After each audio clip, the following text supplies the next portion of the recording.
अध्याय 17 श्रद्धात्रय विभाग योग। इस अध्याय में भगवान श्री कृष्ण श्रद्धा के 3 प्रकारों सात्विक, राजसिक और तामसिक का वर्णन करते हैं और बताते हैं कि मनुष्य की श्रद्धा उसके स्वभाव के अनुसार होती है। श्रद्धा का प्रकार ही ये तय करता है कि उसका यज्ञ, तप, दान और आहार कैसा होगा। अर्जुन ने पूछा, हे श्री कृष्ण, जो लोग शास्त्रों का उल्लंघन कर श्रद्धा से युक्त होकर पूजन उपासन करते हैं, उनकी स्थिति कैसी होती है? क्या वह सत्वगुण, रजोगुण या तमोगुण के अनुसार होती है?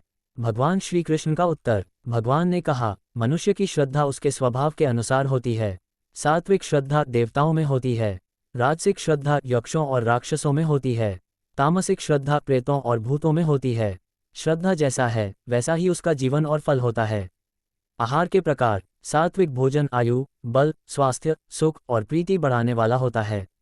ये रसयुक्त, स्निग्ध, पौष्टिक और हृदय को प्रिय होता है। राजसिक भोजन अत्यधिक तीखा, खट्टा, नमकीन, गर्म, चटपटा और दुख रोग उत्पन्न करने वाला होता है। तामसिक भोजन बासी, दुर्गंधयुक्त, सड़ा गला, अशुद्ध और उच्छिष्ट भोजन होता है। यज्ञ के प्रकार। सात्विक यज्ञ शास्त्रों के अनुसार विधिपूर्वक, फल की इच्छा छोड़कर, कर्तव्य समझकर किया जाता है। राजसिक यज्ञ दिखावे के लिए और फल प्राप्ति के हेतु से किया जाता है। तामसिक यज्ञ बिना विधि के, बिना मंत्र के, बिना श्रद्धा के और बिना दान के किया जाता है। तप के प्रकार। तप 3 प्रकार का होता है। 1. शारीरिक तप देवता, ब्राह्मण, गुरु और ज्ञानी जनों का सम्मान करना, शुद्धता, सरलता, ब्रह्मचर्य और अहिंसा। 2. वाचिक तप प्रिय, सत्य और हितकारी वचन बोलना, वेदों का अध्ययन करना। 3. मानसिक तप मन की शुद्धता, प्रसन्नता, मौन, आत्मसंयम और आत्मचिंतन। इन तीनों को सात्विक, राजसिक और तामसिक भेद में इस प्रकार बांटा गया है। सात्विक तप श्रद्धा से, फल की अपेक्षा छोड़कर किया जाता है। राजसिक तप दिखावे और सम्मान पाने के लिए किया जाता है। तामसिक तप मूर्खतावश, अपने शरीर को कष्ट देने के लिए किया जाता है। दान के प्रकार। सात्विक दान उचित समय पर, योग्य पात्र को, बिना किसी अपेक्षा के कर्तव्य समझकर दिया जाता है। राजसिक दान प्रत्युपकार की आशा से या किसी फल की प्राप्ति हेतु दिया जाता है। तामसिक दान अनुचित स्थान पर, अयोग्य व्यक्ति को अपमानपूर्वक या अनादर से दिया जाता है। ओम तत्सत शुद्धता का प्रतीक। भगवान कहते हैं, सृष्टि के आरंभ में ब्रह्मा ने वेदों के अनुसार ओम, तत् और सत इन 3 शब्दों का उच्चारण किया। ओम यज्ञ, दान और तप की शुभारंभ ध्वनि है। तत् निष्काम भावना से कर्म करने का संकेत है, ये सब परमात्मा के लिए है। सत सत्यता, शुभ कार्य और सत स्वभाव का प्रतीक है। जो यज्ञ, दान और तप श्रद्धा से बिना फल की इच्छा के ओम तत्सत के भाव से किया जाता है, वही मोक्षकारक है। अध्याय 17 समाप्त। अगला और अंतिम अध्याय है अध्याय 18 मोक्ष संन्यास योग, जिसमें भगवान संपूर्ण गीता का सार प्रस्तुत करते हैं, कर्म, संन्यास, मोक्ष और भक्ति का सर्वोच्च ज्ञान प्रदान करते हैं। अध्याय 18 मोक्ष संन्यास योग।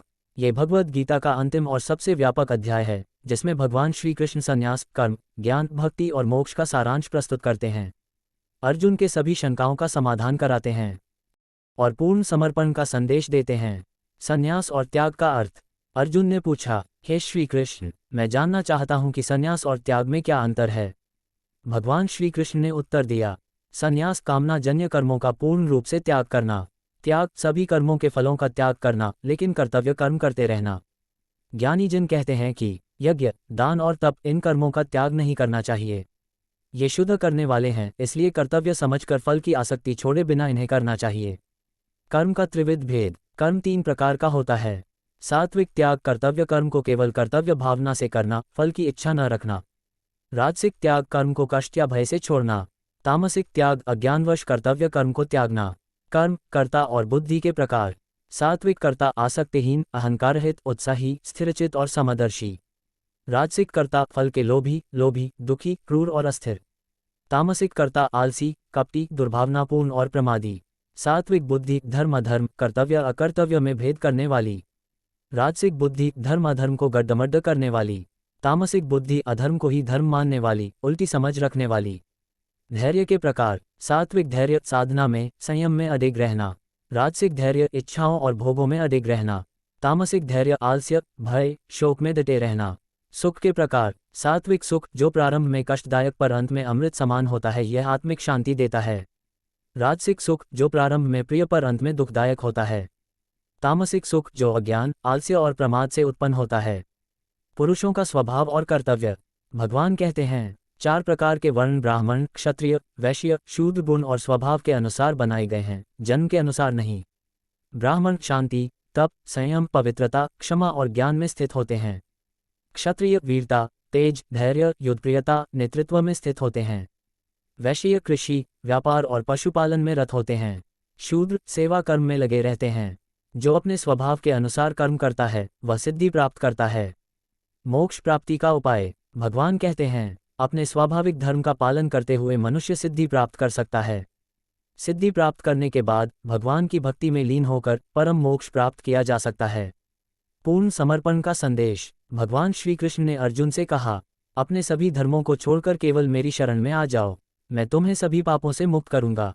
शोक मत करो। ये गहनतम उपदेश है पूर्ण समर्पण का मार्ग।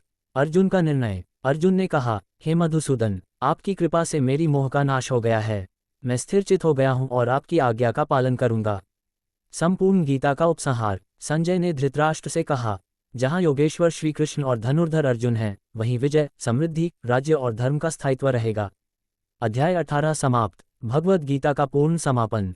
तो दोस्तों, आपको ये भागवत गीता सार कैसा लगा? अगर दोस्तों अच्छा लगा, कृपया हमारे चैनल को सब्सक्राइब, लाइक, शेयर जरूर करें ताकि कृष्णा श्री कृष्ण भगवान की कृपा आप पर बनी रहे, आपके सभी कार्य सुख शांति समृद्धि से हो।